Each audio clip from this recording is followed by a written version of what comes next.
Arvind Sharma, Agnimitra channel के लिए एक बार फिर आपके सामने उपस्थित हूँ एक नया विषय लेकर। समसामयिक विषय के रूप में आज हम मकर संक्रांति के त्योहार के ऊपर चर्चा करेंगे। हमारे साथ कर्मकांड, ज्योतिष और धर्म क्षेत्र के प्रकांड विद्वान विनोद शास्त्री जी हमारे साथ हैं। हम उनसे मकर संक्रांति को लेकर इस त्योहार पर होने वाले परिवर्तनों आदि के ऊपर उनसे चर्चा करेंगे।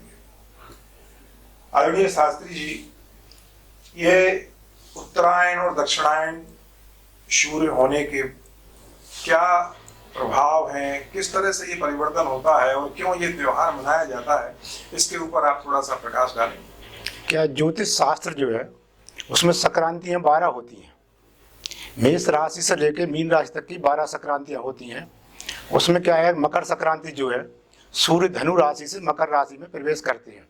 जब मकर राशि में सूर्य प्रवेश करते हैं तो उनको संक्रांति कहा जाता है। उसी दिन से क्या है, हमारे जो सूर्य जो है वो दक्षिणायन से उत्तरायण हो जाते हैं। उत्तरायण सूर्य जो होते हैं तो उत्तरायण सूर्यों में क्या देवताओं का दिन माना जाता है और दक्षिणायन सूर्यों को देवताओं का जो दिन माना जाता है और ये उनका संध्या काल माना जाता है। और जैसे ही सूर्य उत्तरायण हो जाते हैं तो देवताओं का प्रभात काल होता है। मतलब प्रभात काल में क्या जो अपन दान पुण्य आदि करते हैं उसका कई गुना फल आपको प्राप्त होता है। जो धर्म की दृष्टि से और क्या क्या उपाय करने चाहिए संक्रांति के इस पर्व के ऊपर लोगों को? धर्म की दृष्टि से हमारे शास्त्रों में दान पुण्य का बहुत बड़ा महत्व है। जब संक्रांति आती है उस दिन दान पुण्य अपन करते हैं तो कई गुना फल उसमें प्राप्त होता है। जैसे क्या तीर्थ स्थान का बहुत महत्व होता है, जाप अपन करते हैं, अनुष्ठान आदि करते हैं, श्राद्ध आदि तर्पण आदि करते हैं, उसका कई गुना फल हमको यहाँ पर प्राप्त होता है संक्रांति के दिन। सर, विदिशा में बेतरवती घाट पर भी ये परंपरा काफी प्राचीन है, तो ये बेतरवती में स्नान की क्या परंपरा है? देखो, बेतरवती क्या है, महानदी है। हमारे शास्त्रों में बेतरवती का वर्णन मिलता है और कलयुग की गंगा है बेतरवती। इसमें बताया गया है कि भगवान राम भी यहाँ पर चरण तीर्थ पर आए थे और ऐसा प्रमाण में कुछ लोग बताते हैं कि यहाँ पर उनके पिताजी का पिंडदान भी, दशरथ जी का पिंडदान भी उन्होंने यहाँ पर किया था। तो बेतरवती का बहुत बड़ा महत्व है। जो गंगा का स्नान करने का महत्व है वो ही बेतरवती का स्नान करने का महत्व है। और कई वर्षों से हमारे यहाँ जो रामलीला होती है, एक महीने तक रामलीला जो चलती है यहाँ पर, इसका बहुत पूरे सारे भारतवर्ष में इसका प्रचार प्रसार होता है और बड़े सुंदर ढंग से रामलीला यहाँ पर संपन्न होती है। ये हम पंडित जी एक और चीज जानना चाहेंगे कि इस अवसर पर लोगों को क्या क्या करना चाहिए, किन किन चीजों के दान करना चाहिए, क्या कुछ विशेष इसमें है? देख, मैंने बताया कि मकर संक्रांति दान का, स्नान का, गंगा स्नान का बहुत बड़ा महत्व है। और इस दिन क्या होता है, ये मकर संक्रांति जो पर्व है हमारे भारतवर्ष में सभी पर्व बड़े हर्ष उल्लास उमंग के साथ मनाए जाते हैं। और जो अपने प्रदेश से अलग अलग नाम जाते हैं। अपन लोग यहाँ मकर संक्रांति का पर्व मनाते हैं। आप यूपी में चले जाओ उत्तर में तो वहाँ पर बखशुड़ी के नाम से पर्व मनाया जाता है। आप पंजाब में चले जाओ तो लोहड़ी नाम से पर्व मनाया जाता है। इधर तमिल में चले जाओ आप दक्षिण में तो यहाँ पर क्या है, पोंगल नाम से ये पर्व मनाया जाता है। तो इस दिन क्या होता है कि ऐसे मान चलो सूर्य मकर राशि में आते हैं तो तिल बढ़ते हैं। तो तिल बढ़ इसलिए कि इसका तिल खाने का महत्व है, तिल दान करने का महत्व है। उत्तर में खिचड़ी के नाम से जाना जाता है तो खिचड़ी दान करने का, खिचड़ी बनाने का पर्व है, पर्व मनाते हैं अलग अलग यहाँ पर। तो ये क्या है, खगोल दृष्टि देखा जाए तो सूर्य अपनी कक्षाओं में इस कक्षा से कक्षा में परिवर्तन करता है। तो इस कारण इसका सूर्य का राशि परिवर्तन होना, उत्तरायण होना, जो परिवर्तन उसी दृष्टि से फल की प्राप्ति होती है इसमें। बहुत बढ़िया बात आपने बताई।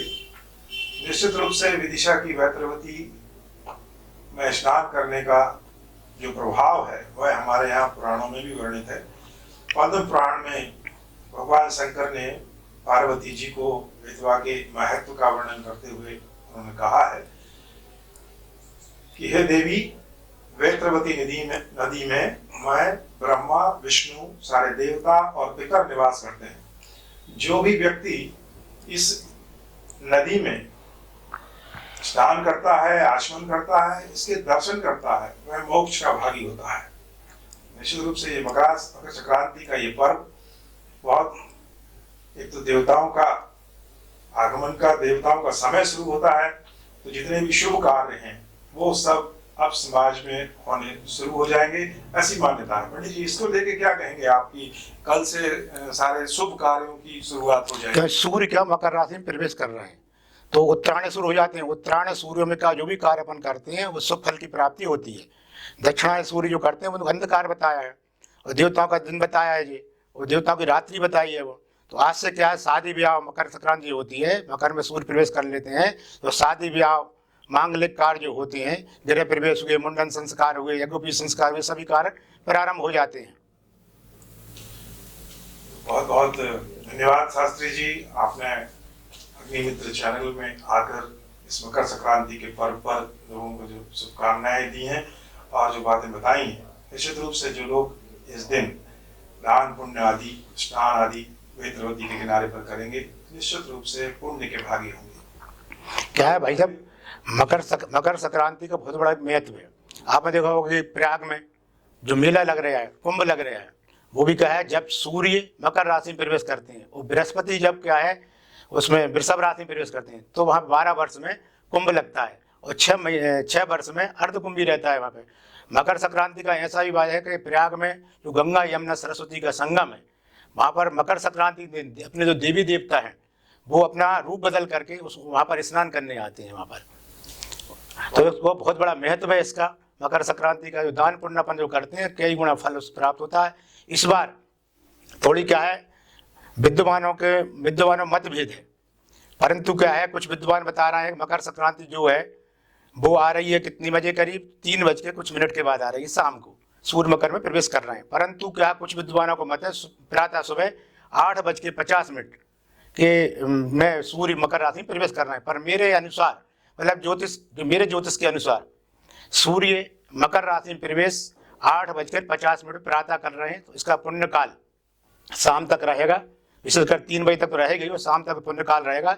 इसमें जो स्नान करते हैं, दान करते हैं, उसमें बहुत कई गुना फल की प्राप्ति होती है। और दूसरा क्या है, मकर संक्रांति माह के महीने में पड़ रही है इस बार, तो माह का महीना जो होता है, माह महीने संक्रांति पड़ती है, तो सर्वे भवन्तु सुखिनः, सभी लोग सुखी से रहते हैं, सबके लिए शुभ फलदायक रहता है। इसका मकर संक्रांति जो वाहन है वो सिंह है, उपवाहन है वो अपना अश्व यानी घोड़ा है, और मकर संक्रांति पीले वस्त्र धारण करे हुए आ रही है, हाथ क्षीर को खाते हुए आ रही है, पायस को खाते हुए आ रही है। और दूसरा क्या है कि शस्त्र धारण किए हुए है, कुमकुम लेपन करे हुए है। इसका अलग अलग फल है हर चीज़ों का।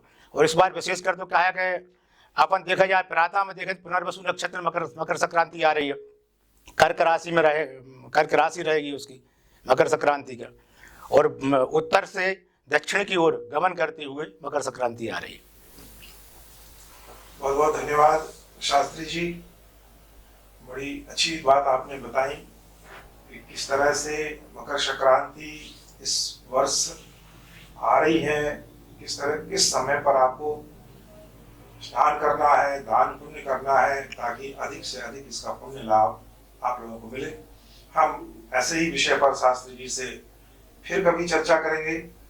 आज आपके स्टूडियो में पधारने के लिए बहुत बहुत धन्यवाद। बहुत बहुत धन्यवाद भाई साहब, आपने इस लोग समझा हमारे लिए, और यहाँ आपने बुलाया हमारे लिए, आपके लिए, सबके लिए बहुत बहुत धन्यवाद। और हम भगवान महाकाल से प्रार्थना करते हैं कि आपका जो चैनल है वो हमेशा ऊंचाइयों तक जाए। भगवान महाकाल की कृपा आप पर बनी रहे।